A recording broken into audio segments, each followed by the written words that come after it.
অনেক জোস, অনেক জোস। শাহরুখকে প্রথমবার দেখছি স্ক্রিনে, মানে শেষ। আজকে আমার জন্মদিনে আমার গিফট ছিল এটা। ডানকিও যাতে বাংলাদেশে আসে, আমরা বাংলাদেশি অডিয়েন্সরা শাহরুখ খানের সাথে আছি। কড়া কড়া অস্থি, খুবই ভালো।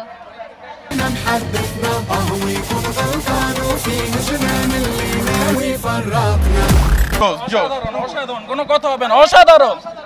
অসাধারণ ভাই, এরকম ছবি বারবার চাই বাংলাদেশের হলে। অবশ্যই সবগুলোই চাই, আপকামিং সবগুলোই চাই বাংলাদেশে।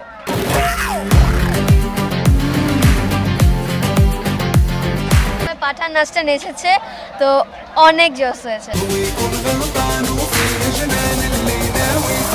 হ্যাঁ অবশ্যই আশাজিৎ, কারণ যে ইন্ডাস্ট্রিটা আমাদের আরো হিন্দি সিনেমা লাগবে, আর এখন মানুষে আরো সিনেমা আসছে।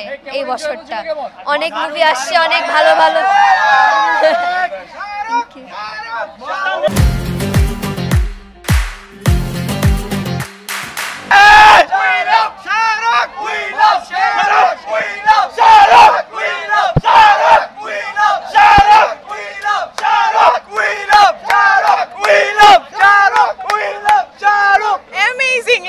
শাহরুখ খানকে আমরা ছোট থেকে বড় হয়ে গেলাম, শাহরুখ খানের বয়স বাড়লো না, ওই সেম ম্যাচ, ওই সেম ইমেজ এখনো আছে।